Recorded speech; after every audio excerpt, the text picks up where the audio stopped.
तो अभी क्या है, भगवत गीता किस स्थिति में, किस स्थिति में हमें प्रयोग करनी चाहिए। तो सबसे इसको जानने से पहले एक प्रश्न है कि आप लोगों में से कोई भी ये बता सकता है कि भगवत गीता भगवान ने युद्ध स्थल में ही क्यों बोली।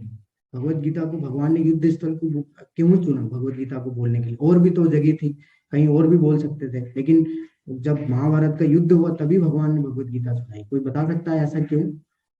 अपने विचार रख सकते हैं, अगर जो भी रखना चाहते हैं। आप हैंड रेज करिए अगर आपको कहते हैं। और छोटे मतलब कोशिश करिए कि संक्षिप्त में बताएं, तो जिससे हम लोग सारे और भी लोगों को सुन सके। हरे जी, कृष्ण हरे प्रभु जी। कृष्ण। हरे कृष्ण। हरे कृष्ण। प्रभु जी, श्री कृष्ण ने अर्जुन को धर्म युद्ध के समय ही गीता सुनने को सुनाई थी। उनका सीधा उनका अर्जुन को सिर्फ एक माध्यम थे प्रभु जी।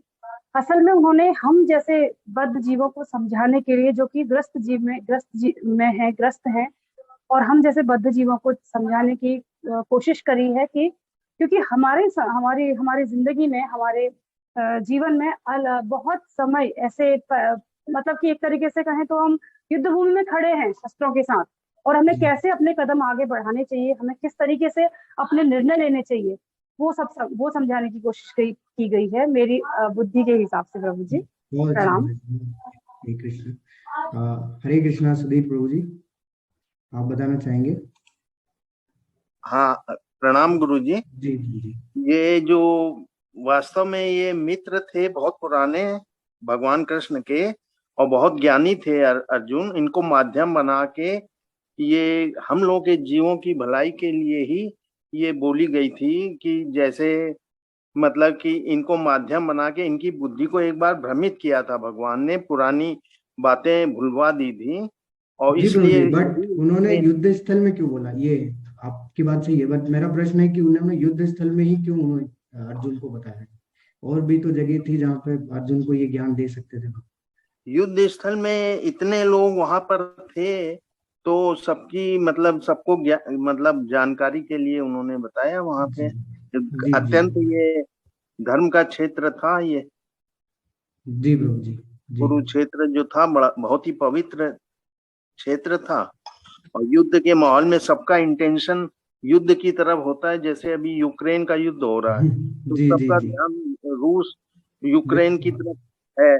तो युद्ध में इसलिए इन्होंने इनको ज्ञान दिया कि सबका ज्ञान उधर ध्यान है, जी तो जी। सब लोग लाभान्वित होंगे भविष्य ओके। में, जी कलयुग जी। का जीवन भी। जी प्रभु जी, बहुत बहुत धन्यवाद, बहुत अच्छे से आपने बताया। और समय हमारे पास इतना नहीं है कि बहुत सारे लोग ओके, अनीता माता जी, हरे कृष्णा, आप बताना चाहेंगे? राधे कृष्णा पंडित जी। जी माता जी, हरे कृष्णा। मुझे लगता है कि इस समय पर जो श्री कृष्ण जी ने अर्जुन जी को उपदेश दिया, वो उससे दिया क्योंकि हम हैं मानव, जो जीवन लिया है हमने, उस जीवन में कभी ना कभी एक ऐसा समय जरूर आता है जब हमें ये समझ नहीं आता है कि क्या सही है और क्या गलत है। बिल्कुल माता जी। उस समय एक ऐसा समय आता है जब हम अपने जितने भी रिश्ते होते हैं, जो हमारे जी साथ खून के जुड़े हैं, उनको हम ऊपर रखना चाहते हैं, और हमारे मानव में जन्म लेने का उद्देश्य क्या है ये हम भूल जाते हैं। तो उस समय में कृष्ण जी ने उनको ये बताने की कोशिश की थी कि हमने यहाँ जन्म क्यों लिया है, हमारे लिए ये जन्म और मृत्यु से परे ये सब चीजें हैं। हमें ये सब भूल के हमारा धर्म और हमारा कर्म क्या होना चाहिए, इसका उनको उपदेश दिया था और बताया था कि आप अपने कर्म से भटक रहे हैं। आप इन सब चीजों में जो हमारा मोहपाश बन जाता है, हम अपने भाई बहन इन सब से बांध लेते हैं, वो हमें नहीं बांधना है, और हमारा जो कर्म है उसको सोच के, उसको ऊपर रख के हमें अपने जीवन को चलाना है। मेरे बहुत हिसाब से शायद यही उनका एक उद्देश्य था उस समय पर ये उपदेश देने का। धन्यवाद। बहुत बहुत धन्यवाद माता जी। तो मुझे क्षमा कीजिए कि समय बहुत कम है, तो मैं सारे सबके उत्तर नहीं ले सकूंगा, लेकिन अंत में हम लोग फिर से एक बार चर्चा करेंगे अगर आप लोग हैं। तो जैसे कि माता जी और प्रभु जी ने बताया कि आ, भगवान ने युद्ध स्थल को क्यों चुना। भगवान ने युद्ध स्थल को इसलिए चुना क्योंकि देखिए, हमें ऐसी विषम परिस्थिति की जरूरत है। भगवान ने क्या है, एक विषम परिस्थिति को चुना, और युद्ध से विषम परिस्थिति कोई और हो नहीं सकती। विषम परिस्थिति मतलब जैसे माता जी ने बताया कि ऐसी परिस्थिति जिसमें हम लोग निर्णय लेने में सहज नहीं होते, हमको पता ही नहीं होता है कि हम सही कर रहे हैं या गलत कर रहे हैं, क्या करना है हमारे लिए, सही क्या है हमारे लिए, गलत क्या है। तो ऐसी भी स्थिति, और युद्ध स्थल ऐसी स्थिति, युद्ध ऐसा विषम परिस्थिति थी कि जहाँ पे हमेशा विनाश होता है, ठीक है, वहां कुछ भी नहीं बचता। तो इसलिए भगवान ने पहली चीज तो इसलिए चुना। दूसरा, प्रभु जी ने जैसे बताया कि हमेशा क्या होता है, आपने अभी भी देखा होगा, इस संसार में भी हम लोग देखते हैं, भौतिक संसार में, कि कहीं पे भी जब लड़ाई झगड़े होती है तो क्या होता है कि भीड़ इकट्ठी हो जाती है। कोई व्यक्ति कितना भी जरूरी काम से क्यों ना जा रहा हो, वो रुक के, थोड़ा देर रुक के उस युद्ध को देखता है, क्योंकि युद्ध आकर्षित करता है। तो वैसे ही यहाँ पे भी जब, कब, ये तो महाभारत का युद्ध था इतना विशाल, तो इसलिए जितने भी देवी देवता थे, जितने भी सब थे, सारे लोग सारे लोग अपनी आंखें गड़ाए हुए थे किस पे, कुरुक्षेत्र पे, इस युद्ध स्थल पे। तो भगवान ने सोचा कि यही सही समय है क्या सुनाने के लिए, गीता ज्ञान देने के लिए, इसलिए अर्जुन को जो है उन्होंने ज्ञान दिया। अभी हम देखते हैं कि अर्जुन की माया को कृष्ण की व्यवस्था समझना होगा। यदि अर्जुन भ्रमित नहीं होता तो कृष्ण को भगवत गीता बोलने के लिए कोई आवश्यकता नहीं होती। अर्जुन भगवत गीता के स्पष्ट पहले श्रोता है, फिर भी भगवत गीता सभी के हित के लिए है। तो देखिए, पहली बात तो हमें ये समझना होगी कि अर्जुन जो है वो भ्रमित नहीं हुए थे, ठीक है, ये सब किसकी व्यवस्था थी, भगवान की।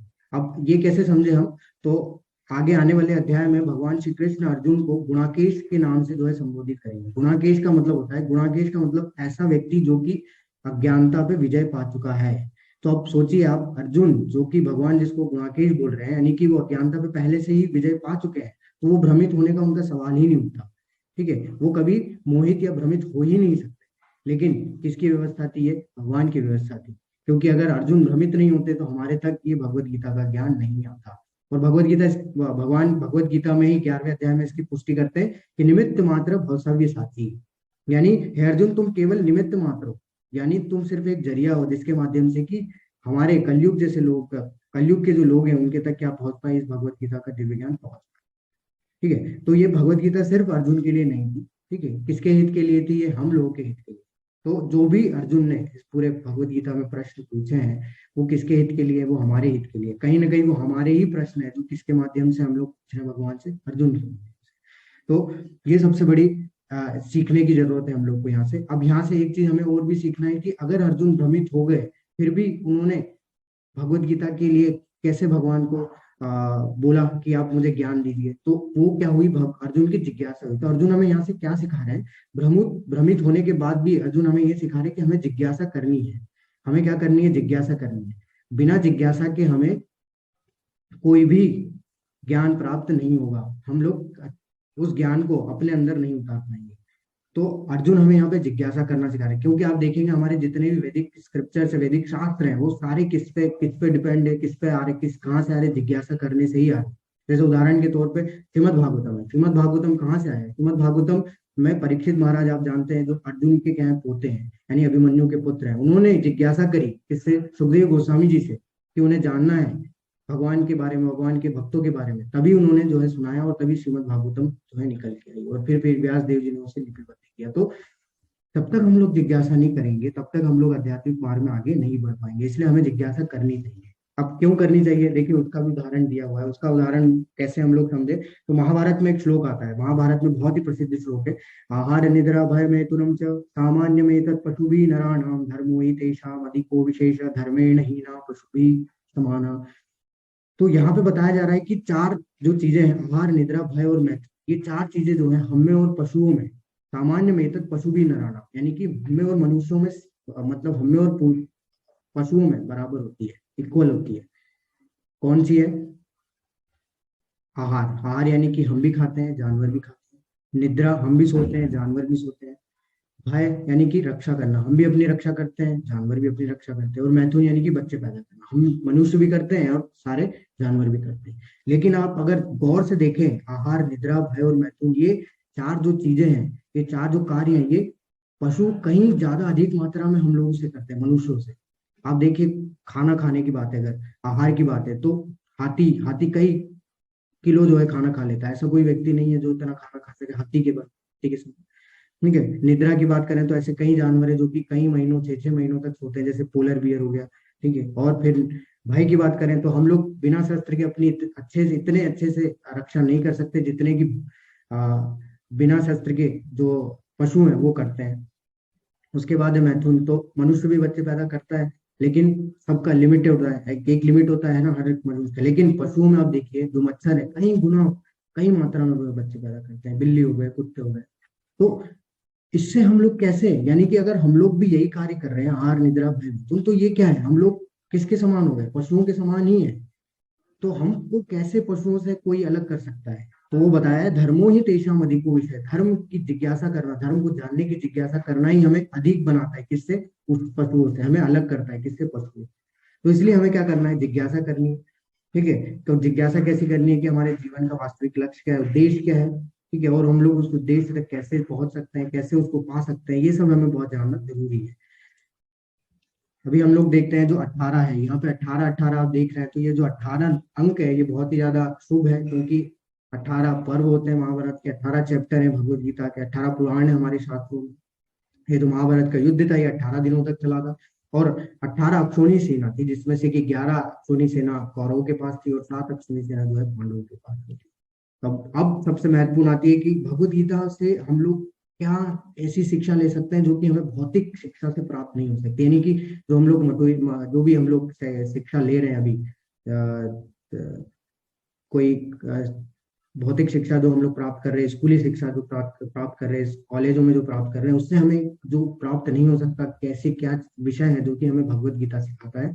तो वैसे 5 विषय हैं। पहला है, हमें इससे जानने मिलेगा कि भगवान क्या है, ईश्वर कौन है, ईश्वर कौन है, उनका स्वभाव कैसा है और उनका हमारे साथ क्या संबंध है, ये जानने मिलेगा। उसके बाद जीव यानी आत्मा क्या है, आत्मा कौन है, उसका ईश्वर के साथ में क्या संबंध है, ये जानने मिलेगा। उसके बाद है प्रकृति, प्रकृति क्या है, वास्तविकता में क्या होती है प्रकृति, किसके अधीन प्रकृति कार्य करती है।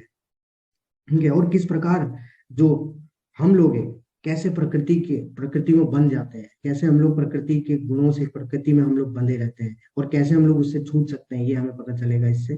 उसके बाद एक कर्म, तो सबसे महत्वपूर्ण चीज जो कि हर कोई जानता है भगवत गीता के बारे में, कि कर्म, तो कर्म के बारे में पता चलेगा कि हमें कैसे कर्म करने चाहिए, कैसे कर्म नहीं करने चाहिए, कौन से ऐसे कर्म है जो हमें कर्म करते हुए भी कर्मों के बंधनों से मुक्त कर देंगे, ये सबसे महत्वपूर्ण है। ठीक है, उसके बाद है काल, सबसे अंत में आता है काल। काल क्या है, ठीक है, समय के बारे में हम लोग इतना आसानी से नहीं समझ सकते, लेकिन भगवान इसमें बहुत आसान भाषा में हमें बता देंगे कि समय क्या है और समय की वास्तविक परिभाषा क्या है। तो ये 5 विषय हम लोग को जानने मिलेंगे इस पूरे भगवत गीता के पाठ्यक्रम में। तो धीरे धीरे करके हम लोग जानेंगे सारे। जैसा कि हम लोग को, ये आप लोग भी जानते होंगे कि पूरे भगवत गीता में 700 श्लोक है, जिसमें कि सबसे ज्यादा श्लोक भगवान के द्वारा बोले गए हैं। ठीक है, 574, 574। उसके बाद अर्जुन के द्वारा, के बाद संजय के द्वारा 41, और धृतराष्ट्र का सिर्फ 1 श्लोक है।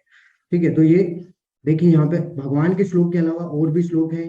ये क्यों है, क्योंकि ये भी उतने ही महत्वपूर्ण है जितने भगवान के श्लोक है, क्योंकि इन सारे, इसमें क्या है, इन सारे श्लोकों में कहीं ना कहीं प्रश्न होंगे, और इन सारे श्लोकों में, भगवान के श्लोकों में उत्तर। तो इसलिए भगवान के श्लोक ज्यादा महत्वपूर्ण है। बाकी अगर ये प्रश्न नहीं पूछते तो भगवान जो है उत्तर देते ही नहीं। तो इसलिए ये सारे जितने भी श्लोक बोले गए उतने ही महत्वपूर्ण है जितने कि भगवान के श्लोक है। तो हम लोग इसकी शुरुआत करते हैं, लेकिन शुरुआत करने से पहले की थोड़ा जो आदि शंकराचार्य जी, उन्होंने गीता के महिमा में कुछ बोला है, तो उसको हम लोग पढ़ लेते हैं, उसको हम लोग समझ लेते हैं। तो पहले जैसे कुछ श्लोक है जो कि हम लोग समझने का प्रयास करते हैं कि उन्होंने भगवत गीता की महिमा में क्या क्या बोला है। वो क्या बताते हैं कि गीता शास्त्रम इदम पुण्यम यः पठेत पुमान विष्णु पादम अपनोति भय शोकादि वर्जित। भगवत गीता दिव्य साहित्य है, जो इसे ध्यान पूर्वक पढ़ता है और इसके उपदेशों का पालन करता है, वो भगवान विष्णु का आश्रय प्राप्त करता है, जो कि समस्त भय तथा चिंताओं से मुक्त है। देखिए, यहाँ पे सबसे महत्वपूर्ण बात है कि ये कोई साधारण सा साहित्य नहीं है। सब लोग को क्या लगता है कि भगवत गीता साधारण सी किताब है, इसको हम लोग को नहीं पढ़ना है, हम लोग वेद पढ़ेंगे, शास्त्र पढ़ेंगे, पुराण पढ़ेंगे। नहीं, ऐसा नहीं है। भगवत गीता दिव्य साहित्य है। शंकराचार्य जी बता रहे हैं कि भगवत गीता कैसा साहित्य, दिव्य साहित्य। इसको पढ़ने मात्र से आदमी भय और चिंता को मुक्त हो जाता है। देखिए, अब भय की बात अगर मैं करूँ और चिंताओं की बात करूँ, तो हमारे जीवन में भय जो है कभी भी समाप्त नहीं होता है। आप खुद गौर करिएगा, अगर कोई बच्चा है तो उसको क्या भय होता है, उसको भय होता है कि उसको क्रीड़ा करने का, यानी खेलने का समय मिलेगा या नहीं मिलेगा। उसके अंदर ये भय रहता है कि कब तक मैं पढ़ता रहूंगा, कभी ना कभी तो मुझे खेलने का समय मिलेगा या नहीं मिलेगा। ये भय उसके अंदर चलता रहता है। लेकिन जैसे जैसे बच्चा बड़ा होता है, किशोरावस्था में आता है, तो उसको फिर उसको ये लगता है कि वो सक्सेस हो पाएगा कि नहीं अपने पढ़ाई में, या फिर जो भी कार्य कर रहा है उसमें। फिर जब वो और बड़ा होता है, उसकी शादी होती है, तो उसको जिम्मेदारियों का भय होने लगता है कि मैं अपने परिवार की जिम्मेदारी उठा पाऊंगा कि नहीं। जैसे जैसे और बड़ा होता जाता है, वृद्धावस्था में आता है, तो उसको मृत्यु का भय होने लगता है। तो देखिए अब जैसे जैसे हम लोग, हमारी आयु बढ़ती जाती है, वैसे वैसे हमारा भय और ज्यादा दुगना होता जाता है, ऐसा नहीं है कम होता है। तो इसलिए शंकराचार्य जी हमने यहाँ पे बता रहे हैं कि अगर हमें भय और चिंता से मुक्त होना है तो हमें क्या है कि सिर्फ क्या करना है, भगवत गीता का पठन करना है। अगर हम लोग उसको पढ़ लिए, ध्यान पूर्वक समझ लिए, पालन, उसके उपदेशों का पालन कर लिए, तो हम भय और चिंता से आसानी से मुक्त हो जाएंगे। उसके बाद गीता अध्ययनशीलस्य प्राणायाम परस्य च नैव सन्ति हि पापानि पूर्वजन्म कृतानि च। यदि कोई भगवत गीता को निष्ठा तथा गंभीरता के साथ पढ़ता है, भगवान की कृपा से उसके सारे पूर्व दुष्कर्म के फलों का उस पर कोई प्रभाव नहीं पड़ता। तो ये कैसे होगा, ये भी हम लोग को पता चलेगा, कैसे हम लोग का पूरे पूर्व जन्म के जो भी दुष्कर्म होते हैं उसका प्रभाव हमारे ऊपर से कैसे कम होता जाता है, ये भगवान हमें खुद स्वयं बताएंगे इस भगवत गीता में। तो ये महिमा में बता रहे हैं हम लोग, कौन, आदि शंकराचार्य जी की, इसको निष्ठा से पढ़ने से, गंभीरता से पढ़ने से हमारे पूर्व जन्म के जो भी कर्म होते हैं, दुष्कर्म होते हैं, उसका प्रभाव धीरे धीरे कम होने लगता है। गीता सुगीता कर्तव्या किमन्यो शास्त्र विस्तर है या स्वया पद्मनाभस्य मुख पद्मा विनिहिता।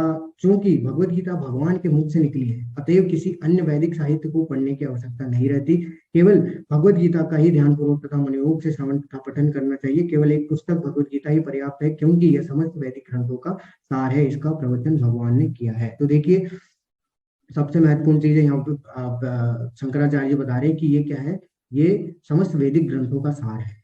तो अभी सब लोग का ये मानना है कि हमें वेदों को पढ़ना चाहिए, सभी को मानना है कि हमें पुराण पढ़ना चाहिए, क्योंकि हम डिटेल में जब तक नहीं जानेंगे तब तक हमें कुछ भी समझ में नहीं आएगा। ऐसा नहीं है, अगर आप सिर्फ और सिर्फ भगवत गीता पढ़ लेते हैं तो ये एक तरीके से सारे वेदों का, सारे शास्त्रों का सार है।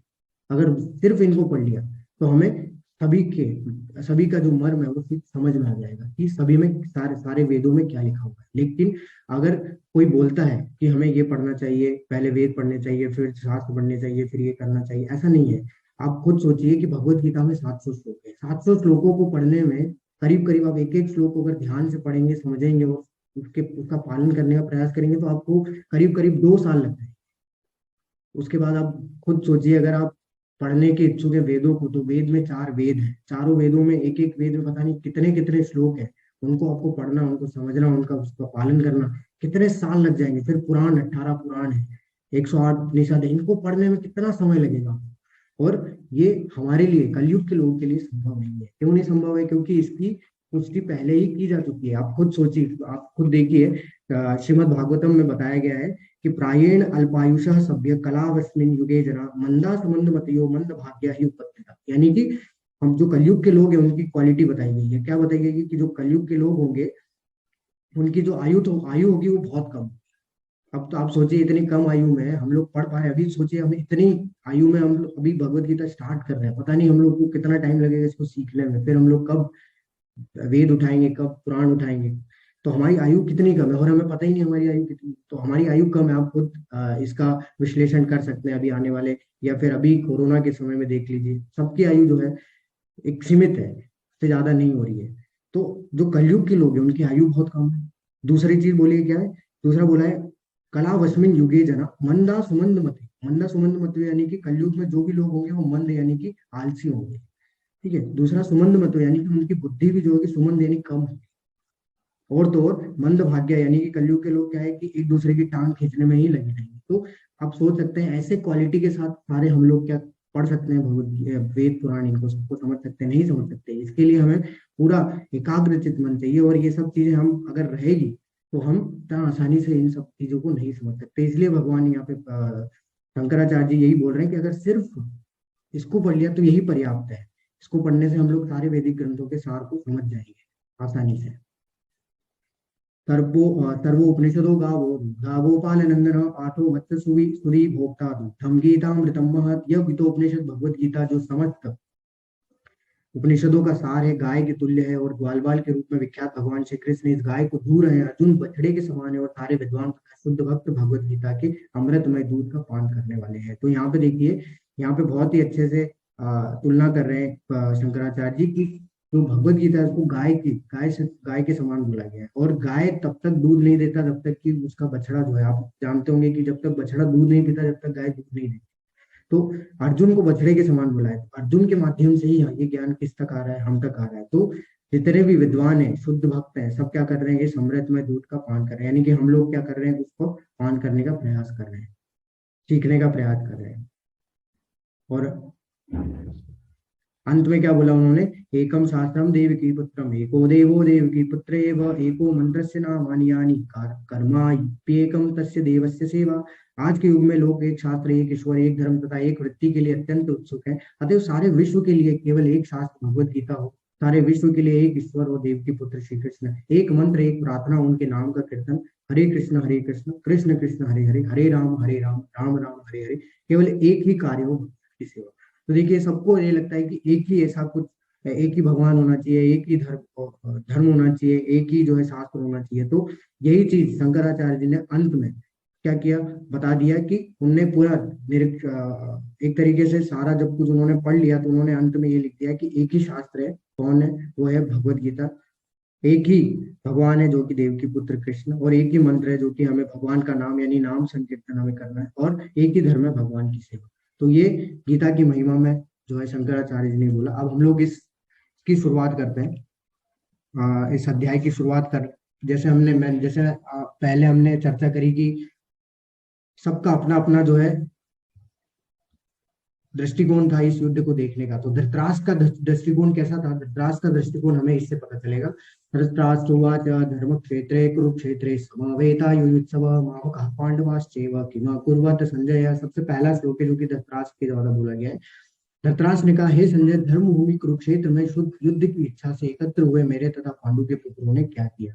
तो अब देखिए संजय कौन थे। संजय जो थे वो धृतराष्ट्र जो थे उनके मंत्री थे, और धृतराष्ट्र तो अंधे थे, तो उनको जो पूरा वृतांत कौन सुना रहे थे, संजय। तो संजय को जो है उनके गुरु व्यासदेव जी ने दिव्य दृष्टि दी थी, जिसके माध्यम से वो कुरुक्षेत्र में जो कुछ भी हो रहा था उसका सारा वृतांत किसको सुना रहे थे, धृतराष्ट्र को। अब धृतराष्ट्र ये सब देख तो नहीं सकते, तो उन्होंने पहले प्रश्न पूछा कि हे संजय, धर्म भूमि कुरुक्षेत्र में युद्ध की इच्छा से एकत्र हुए मेरे तथा पांडु के पुत्रों ने क्या किया। तो अभी यहाँ पे धृतराष्ट्र क्या बोल रहे हैं, मेरे तथा पांडु के पुत्र। तो यहाँ पे धृतराष्ट्र अपने और पांडु के पुत्रों में क्या कर रहे हैं, एक तरीके से भेदभाव कर रहे हैं। ठीक है, वो क्या सोच रहे हैं कि उनके पुत्र अलग है, पांडु के पुत्र अलग है। लेकिन अगर आप देखें, अगर आप सोचें इस चीज को कि अगर किसी के अगर पिता की मृत्यु हो जाती है तो उसकी देखरेख के लिए जो उनके ताऊ होते हैं, जो उनके ताऊ है या जो उनके चाचा है, वही क्या करते हैं, उनका पालन पोषण करते हैं, वो उनके पिता समान होते हैं। तो एक तरीके से जो पांडु के पुत्र थे वो भी क्या थे, धृतराष्ट्र के पुत्र के समान ही थे। लेकिन उन्होंने किस तरीके से संबोधित किया, मेरे तथा पांडु के। तो इस श्लोक से हम लोग क्या सीख सकते हैं, इस श्लोक से हमें क्या सीखने मिल रहा है। इससे हमें सीखने मिल रहा है कि दुनिया में जितने भी गलत कार्य हो रहे हैं वो किसकी वजह से हो रहे हैं, उसकी जड़ क्या है, उसकी जड़ है मैं और मेरा। तो ये जो मैं और मेरा की जो भावना है, उसी से क्या होता है, हमारा पतन हो जाता है। इसके कुछ उदाहरण है, जैसे कि रावण भी क्या बोलता था, मैं ही भगवान हूँ, मैं ही सब कुछ हूँ। सीता मैया को बोलता था ये मेरी है। ठीक है, कि तो ये, और अंत में आपको पता ही है उसका क्या हुआ। ठीक है, आप जानते हैं कि कैसे वध किया भगवान ने। उसी प्रकार हिरण्यकशिपु भी बोलते थे कि हिरण्यकशिपु भी बोलता था कि मैं ही भगवान हूँ, और फिर एक ही क्षण में जो है नरसिंह भगवान ने क्या किया, उनका वध कर दिया। तो ऐसे कई उदाहरण आप शास्त्रों में देख सकते हैं। तो भगवत गीता का पहला श्लोक हमें यही सिखाता है क्या, कि मैं और मेरा छोड़ के हमें क्या करना है, हमें इस दृष्टिकोण को छोड़ के हमें क्या करना है, हमें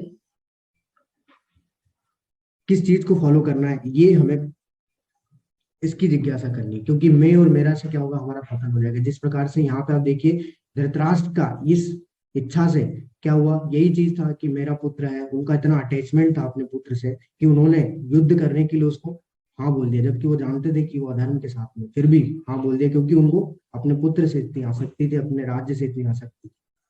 तो ये चीज हमें यहाँ से सीखने मिलती है कि हमें मैं और मेरा की भावना त्यागनी। लेकिन हमें करना क्या है, इसके ये चीज हमें भगवान बताएंगे आगे आने वाले अध्याय में। हम लोग जानेंगे कि हमें वास्तव में मैं और मेरा भावना को त्याग के क्या करना है, किस तरीके की भावना को हमें अपनाना है। दूसरी चीज यहाँ पे सबसे महत्वपूर्ण है कि ये जो धृतराष्ट्र यहाँ पे संबोधित कर रहे हैं धर्म क्षेत्र कुरुक्षेत्र, धर्म भूमि कुरुक्षेत्र, यानी कुरुक्षेत्र वो धर्म की भूमि बता रहे हैं। यानी कि वो जानते हैं कि कुरुक्षेत्र धर्म की भूमि और धर्म की ही विजय होनी है उस क्षेत्र में। फिर तो भी वो ये प्रश्न पूछ रहे हैं, क्यों कर रहे हैं, क्योंकि उन्हें भय है, क्योंकि उन्हें ये भय है कि कहीं उनके पुत्र जो है वो पराजय ना हो जाए, उनकी वो जो हार ना जाए युद्ध स्थल में, तो भय के कारण से ये पूछ रहे हैं। तो उनका जो दृष्टिकोण है इस पूरे युद्ध स्थल को देखने का, वो क्या है कि वो क्या देख रहे हैं कि पांडु के पुत्र, यानी कि पांडवों के पुत्र और अपने पुत्रों को अलग अलग करके भय के कारण से ये चीजें जो है वो पूछ रहे हैं कि मेरे और पांडु के पुत्र क्या कर रहे हैं। अब आप खुद सोचिए, युद्ध स्थल में क्या करेगा कोई, युद्ध करने के लिए जाएगा, लेकिन भय के कारण से उनके अंदर कैसे प्रश्न आ रहे हैं, ये हम लोग सोच सकते हैं। तो महाभारत में वर्णित धृतराष्ट्र तथा संजय की वार्ताएं इस महान दर्शन के मूल सिद्धांत का कार्य करती है। माना जाता है कि इस दर्शन की प्रस्तुति कुरुक्षेत्र के युद्ध स्थल में हुई, जो वैदिक युगों से पवित्र तीर्थ स्थल रहा है। इसका प्रवचन भगवान द्वारा मानव जाति के पथ प्रदर्शन हेतु तब किया गया जब वे इस लोक में स्वयं उपस्थित थे। तो यहाँ पे वही कुरुक्षेत्र के बारे में बताया गया है कि कुरुक्षेत्र क्या है। कुरुक्षेत्र जो ऐसा जगह है जो कि जहाँ पे धर्म की जो है खेती हुई थी, ठीक है। जो कुरु थे राजा, उन्होंने धर्म की स्थापना की थी वहां पे, तो इसलिए वहां इसलिए उसको वैदिक युगों में क्या है, पवित्र तीर्थ स्थल का दर्जा दिया गया है। तो वहां पे जो भी होगा उसमें क्या है, धर्म की ही जो है वो क्या होगी, विजय होगी। तो इसलिए धृतराष्ट्र को ये सब चीजें पता थी, इसलिए वो कुरुक्षेत्र को धर्म क्षेत्र करके जो है वो बता रहे थे। अभी हम लोग देखते हैं यहाँ पे, संजय ने कहा, हे राजन, पांडु पुत्रों द्वारा सेना की व्यूह रचना देखकर राजा दुर्योधन अपने गुरु के पास गया और उसने ये शब्द कहे, हे आचार्य, पांडु पुत्रों की विशाल सेना को देखे, जिसे आपने बुद्धिमान शिष्य द्रुपद के पुत्र धृष्टद्युम्न ने इतने कौशल से व्यवस्थित किया है। तो देखिए यहाँ पे जब युद्ध शुरू हो रहा था, तो युद्ध शुरू होने से पहले सभी जो है अपने जो उनकी जो सेना थी उनकी क्या करते हैं, व्यूह रचना करते हैं, किस प्रकार से वो जमाते हैं।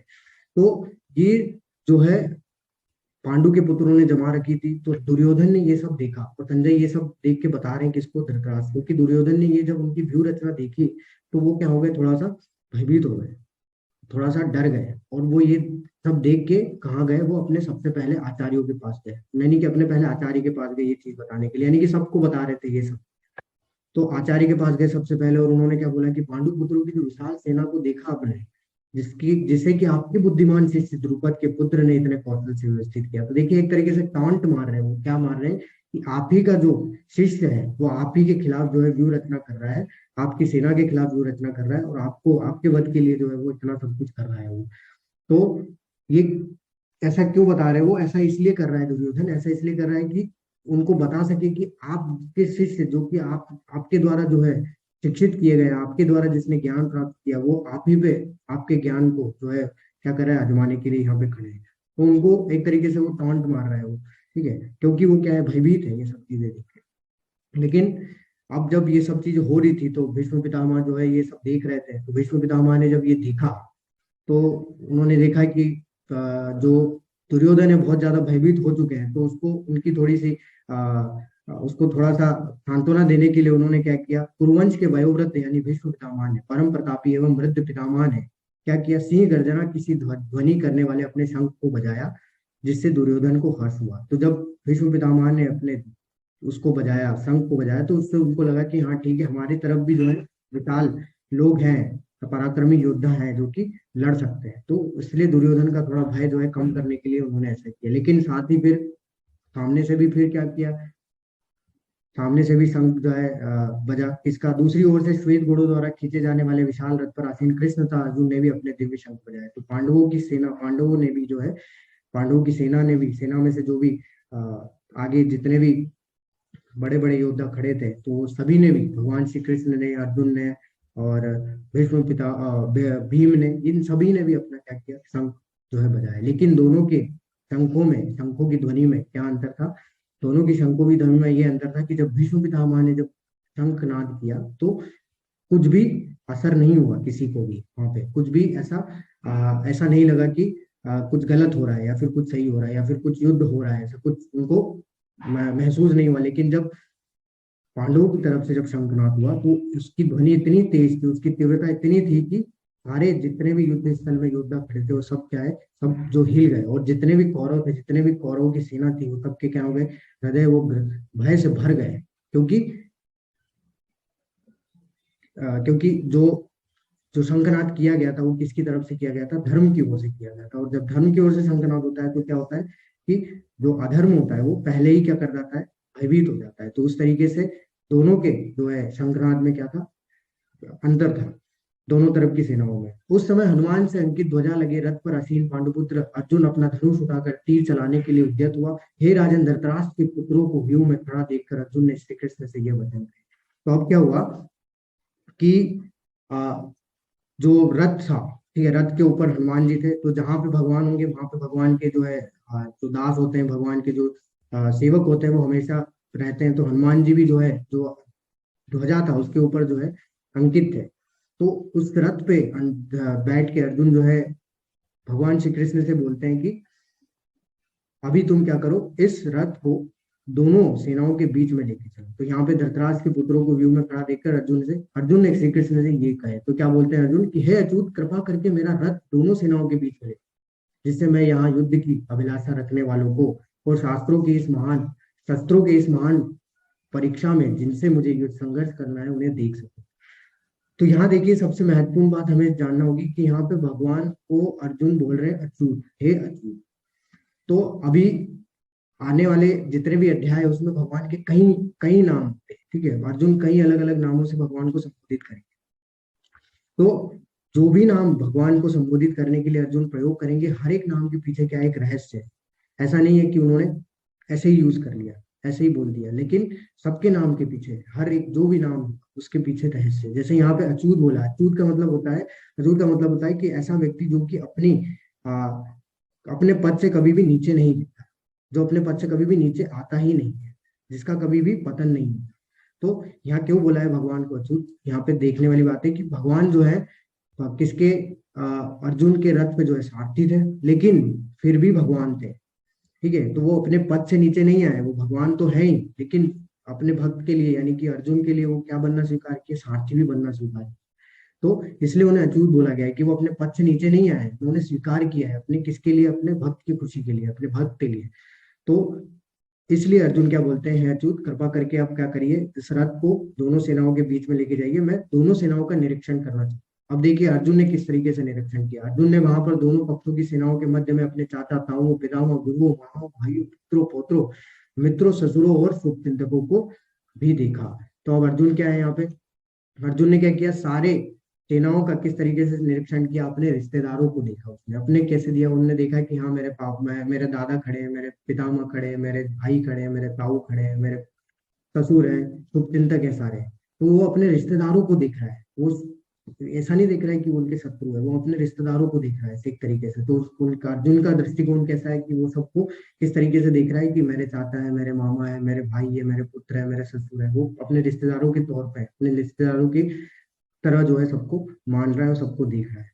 अर्जुन उवाच दृष्टम एवं स्वजम कृष्णम युद्धम समुपस्थितम सिद्धंति मम गात्राणि मुख च परिशुष्यति। अर्जुन ने कहा, हे कृष्ण, इस प्रकार युद्ध की इच्छा रखने वाले मित्रों तथा संबंधियों को अपने समक्ष उपस्थित देखकर मेरे शरीर के अंग कांप रहे हैं। अब देखिए अर्जुन ने जैसे ही देखा सबको, अपने सारे रिश्तेदारों को, सगे संबंधियों को, तो क्या हो गया, वो उनसे इतना ज्यादा अटैच था, वो उतना ज्यादा आसक्त था कि वो बोल रहा है कि ये सब मेरे समक्ष खड़े हैं, तो इन सबको देख के मेरे अंग कांप रहे हैं कि मैं कैसे इनसे युद्ध करूंगा, मेरा मुख सूखा जा रहा है, क्योंकि ये सब तो मेरे ही रिश्तेदार हैं, मेरे ही परिवार होते हैं।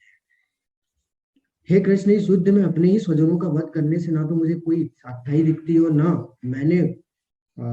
ना मैं उससे किसी प्रकार की विजयी राज्य या सुख की इच्छा रखता हूँ। अब क्या बोल रहे हैं अर्जुन कि इनको मैं मार के, मुझे ऐसा नहीं लगता है कि हाँ मैं बहुत अच्छा कार्य करूंगा, कि मैं इन्हें मार दूंगा तो मुझे बहुत अच्छाई मिलेगी या फिर मैं बहुत महान हो जाऊंगा। मुझे ऐसा कुछ नहीं है, ना मुझे विजयी की इच्छा है, ना मुझे राज्य की इच्छा है, ना मुझे सुख की इच्छा है। मैं इनका वध नहीं कर सकता, मैं इनसे युद्ध नहीं कर सकता। क्यों? क्योंकि वो क्या हो गए, आसक्त हो गए थे अपने सारे रिश्तेदारों, सारे परिवार, सारे शुभचिंतकों को देख के। क्या बोलते हैं, हे गोविंद, हमें राज्य सुख अथवा इस जीवन से क्या लाभ, क्योंकि जिन सारे लोगों के लिए हम उन्हें चाहते हैं वे ही इस युद्ध भूमि में खड़े हैं। वे, हे मधुसूदन, जब गुरुजन, पितृगण, पुत्रगण, पितामह, मामा, ससुर, पौत्रगण, साले तथा अन्य सारे संबंधी अपना धन एवं प्राण देने के लिए तत्पर हैं और मेरे समक्ष खड़े हैं, तो मैं इन सबको क्यों मारना चाहूंगा, भले ही वे मुझे क्यों ना मारे। हे जीवों के पालक, मैं इन सबों से लड़ने को तैयार नहीं, भले ही बदले में मुझे तीनों लोग क्यों ना मिलते हो। इस पृथ्वी की तो बात ही छोड़ दो, भला धृतराष्ट्र के पुत्रों को मारकर हमें कौन सी प्रसन्नता मिलेगी। अब वो यहाँ पे क्या दे रहे हैं, एक तरीके से बहाने दे रहे हैं कि क्यों मारूं मैं इनको। अगर ये मुझे भी मार दे तो कोई दिक्कत नहीं, मैं मरने के लिए तैयार हूँ, लेकिन मैं इनसे नहीं लड़ सकता, मैं इनसे लड़ने के लिए तैयार नहीं हूँ। मुझे अगर इनको हराने पे तीनों लोग भी प्राप्त होते हैं तो भी मुझे नहीं चाहिए, ठीक है, मुझे इनको मारने में कोई खुशी नहीं मिलेगी। तो ये जो है भगवान को एक तरीके से क्या दे रहे हैं, वो नहीं लड़ने के बहाने। क्यों? क्योंकि वो आसक्त हो गए हैं। यदि हम ऐसे आतताइयों का वध करते हैं तो हम पर पाप चढ़ेगा, अतः यह उचित नहीं होगा कि हम धृतराष्ट्र के पुत्रों तथा उनके मित्रों का वध करें। हे लक्ष्मीपति कृष्ण, इससे हमें क्या लाभ होगा और अपने ही कुटुंबियों को मारकर हम किस प्रकार सुखी हो सकते हैं। तो अब यहाँ पे क्या बोल रहे हैं, वो शास्त्रों से भी जो है आ, बातें बता रहे हैं भगवान को कि ऐसे आतताइयों को हम लोग मारेंगे तो हमें पाप चढ़ जाएगा, और ऐसे पाप से हम लोग कैसे जी पाएंगे, ठीक है, हमें क्या लाभ होगा, हमें कुटुंबियों को मार के हमें कैसा सुख प्राप्त होगा, ठीक है। लेकिन वो शास्त्रों का ज्ञान तो है उन्हें, लेकिन वो ये नहीं जानते कि 6 तरीके के आतताई होते हैं वैदिक आदेशानुसार। कौन से? एक तो विष देने वाले, घर में अग्नि लगाने वाले, घातक हथियार से आक्रमण करने वाले, धन लूटने वाले, दूसरों की भूमि हड़पने वाले तथा पराई स्त्री का अपहरण करने वाले। ये 6 तरीके के आतताई होते हैं और इनका वध करने में कोई भी पाप नहीं है, ऐसी इस तरीके से वैदिक आदेशानुसार बोला गया है। लेकिन अर्जुन ये सब क्यों बोल रहे हैं? क्योंकि वो इतना ज्यादा अपने सारे रिश्तेदारों को रोक के आसक्त हो गए, उनसे ज्यादा उनको इतना लगाव हो गया था। परंतु आप देखिए, अगर आप देखेंगे कि जितने भी कौरव थे वो 6 ये जो आतताई प्रकार बताए उन 6 में आते हैं। विष देने वाले, तो उन्होंने विष भी दिया था एक बार। अगर आपने अगर महाभारत पढ़ी होगी तो उसमें देखा होगा, कहीं पे सुनी भी होगी, तो उसमें जो भी कौरव थे वो क्या करते थे, भीम को विष पिलाते थे, ठीक है, खीर में डाल के। तो विष देने वाले हैं वो। घर में अग्नि लगाने वाले, तो लाक्षागृह में आग लगाई थी। घातक हथियार से आक्रमण, कई बार उन्होंने उनको मरवाने का प्रयास किया है। धन लूटने वाले, धन लूटा ही उन्होंने। दूसरों की भूमि हड़पने वाले, उन्होंने दूध क्रीड़ा में उन्हें हराया था छल करके। पराई स्त्री का अपहरण करने वाले, तो द्रौपदी के साथ उन्होंने चीरहरण किया था। तो ये 6 प्रकार में आते ही है कौरव, तो इनको वध करने से कोई पाप नहीं है। ये चीज वो नहीं समझ पा रहे थे। क्यों? क्योंकि वो उन सबसे क्या थे, आसक्त हो गए थे। उन सबसे वो उनको देख के वो सब जो है भ्रमित हो गए थे, एक तरीके से मोहित हो गए थे। कुल का नाश होने पर सनातन कुल परंपरा नष्ट हो जाती है और इस तरह शेष कुल भी अधर्म में प्रवृत्त हो जाता है। कृष्ण, जब कुल में अधर्म प्रमुख हो जाता है तो कुल की स्त्रियां दूषित हो जाती है और स्त्रीत्व के पतन से हे वृष्णिवंशी अवांछित संतानें उत्पन्न होती है। तो ये क्या बता रहे हैं कि अब ये बोल रहे हैं कि अगर सारे कुल का नाश हो जाएगा तो कुल की परंपरा नष्ट हो जाएगी। कुल की परंपरा नष्ट हो जाएगी तो सारी स्त्रियां जो है वो दूषित हो जाएगी, और सारी स्त्रियां दूषित हो जाएगी तो उनसे जो संतानें आएगी तो कुल में तो कोई बचा नहीं, जो बड़ा बूढ़ा है तो वो उनको क्या ज्ञान देगा। तो जो संतानें वो भी कैसी होगी, अवांछित होगी, वो भी कैसी हो जाएगी, अधर्मी संतानें पैदा हो जाएगी, ठीक है, जो कि कुल का नाश करने के लिए आगे बढ़ाई गई। शंकरो नरकायेव कुलघ्नानां कुलस्य च पतन्ति पितरो येषां विपत्ति पिंडकोदक्रिय। अवांछित संतानों की वृद्धि से निश्चित ही परिवार के लिए तथा पारिवारिक परंपरा को विनष्ट करने वालों के लिए नरकीय जीवन उत्पन्न होता है। ऐसे पतित कुलों के पुरखे गिर जाते हैं क्योंकि उन्हें जल तथा पिंड दान देने की क्रियाएं समाप्त हो जाती है। तो अब वो बोल रहे हैं कि जब ऐसी संतानें पैदा होगी तो ऐसी संतानों से ना सिर्फ पारिवारिक परंपराएं नष्ट होगी, यहाँ तक कि जो जिनकी मृत्यु हो चुकी है, ठीक है, जो पितर लोग हैं, जो कि उस साम्राज्य के जो पितर लोग हैं, जो उस पिंड, जो परिवार के जो कुल के जो बड़े बूढ़े जो लोग हैं जो कि मर चुके हैं, जो जिनकी मृत्यु हो चुकी है, उनका पिंडदान अगर करेंगे तो वो भी क्या है, वो भी गिर जाएंगे, वो भी, उनका भी क्या हो जाएगा, पतन हो जाएगा। क्यों? क्योंकि ऐसी अधर्मी संतानें क्या करेगी, उनका पिंडदान करेगी। तो ये सब कहाँ से दे रहे हैं? शास्त्रों से लेके वो सब चीजें बता रहे हैं किनको? भगवान को। ये सब चीजें भगवान को बता रहे, युद्ध नहीं करने के एक तरीके से कारण दे रहे हैं। अब संजय क्या बोलते हैं? संजय उवाच एवं मुक्ताव अर्जुन संख्ये रथोपस्थ उपाविशत विसृज्य संचरम चापम शोक संवित मानस। संजय ने कहा, युद्ध भूमि में इस प्रकार कहकर अर्जुन ने अपना धनुष तथा बाण एक ओर रख दिया और शोक सतप चित्त से रथ के आसन पर बैठ गया। अब सब कुछ बोल के अर्जुन ने क्या किया, अपना धनुष बाण उठाया और रथ पे रख दिया और शोक में डूब गया। इसलिए इसको क्या बोला गया इस अध्याय को? अर्जुन विषाद युग, ठीक है। वो क्या हो गया? शोकाकुल हो गया, शोक से घिर गया। ये सब चीजें देख के अपने परिवार वालों को अपने समक्ष युद्ध करते, युद्ध के सामने युद्ध स्थल में देख के एक तरीके से शोकाकुल हो गया, भ्रमित हो गया, मोहित हो गया। उन्होंने क्या किया, अपना सब कुछ धनुष और बाण उठाया, रथ पे रख दिया और वो बैठ गए और क्या करने लगे, विलाप करने लगे। तो अभी हम लोग देखते हैं कि कौन 5 कारण दिए अर्जुन ने। इन पूरे हमने जो अभी जितने भी कारण देखे उसमें 5 कारण है। 5 कारणों में उन्होंने ये बोला कि वो युद्ध नहीं करने चाह रहे। कौन से पहला कारण है? दया। तो जैसे ही उन्होंने अपने परिवार वालों को देखा, अपने सगे संबंधियों को देखा, शुभ चिंतकों को देखा, तो वो सब क्या है, उनको देख के उनको दया आ गई कि मैं युद्ध नहीं कर सकता, ये तो सब मेरे ही अपने परिवार के हैं, मैं इनका वध नहीं करूँ। दूसरा उन्होंने दिया कि इनको मार के मुझे कोई भी आनंद नहीं आएगा, मुझे आनंद चाहिए ही नहीं, मुझे सुख चाहिए ही नहीं, मैं इन्हें नहीं मार सकता, भले ये मुझे क्यों ना मार दे। तीसरा क्या दिया उन्होंने कि ये अगर अपने परिवार वालों को ही अगर मैं मार दूंगा तो इससे मैं पाप का भोगी बन जाऊंगा, तो मैं ये पाप का भोगी नहीं बनना चाहता। चौथा उन्होंने कारण दिया है कि पारिवारिक परंपराएं समाप्त हो जाएगी। अगर मैं अपने कुल का नाश कर दूंगा तो सारी पारिवारिक परंपराएं समाप्त हो जाएगी। स्त्रियों के ऊपर से जो हाथ है वो चला जाएगा, स्त्रियां दूषित हो जाएगी, अवांछित संतानें पैदा हो जाएगी। तो इस तरीके से उन्होंने दिया। और पांचवा क्या दिया कि अपना धनुष और बाण उठा के नीचे रख दिया और वो असमंजस में आ गए, विलाप करने लगे कि अब उन्हें पता नहीं चल रहा है कि अब करें क्या, सही क्या है। विलाप करने लगे। और देखिए विलाप करना यानी कि अश्रु, उनकी आंखों से अश्रु बहने लगे और वो विलाप करके रोने लगे। तो ये अध्याय हमारा यही समाप्त होता है। कल के अध्याय में हम लोग देखेंगे कि भगवान इन सभी चीजों के इन पांचों के बारे में क्या बताते हैं। इन पांचों को स्वीकार करते हैं, पांचों कारणों को स्वीकार करते हैं, या फिर पांचों कारणों को छोड़ देते हैं, मतलब कि मानते नहीं, खंडित कर देते हैं। वो क्या होगा हम लोग कल आज देखेंगे, इसके बारे में जानेंगे, समझेंगे कि भगवान इन सभी के बारे में क्या बताते हैं, इन पांचों के बारे में वो क्या सोचते हैं।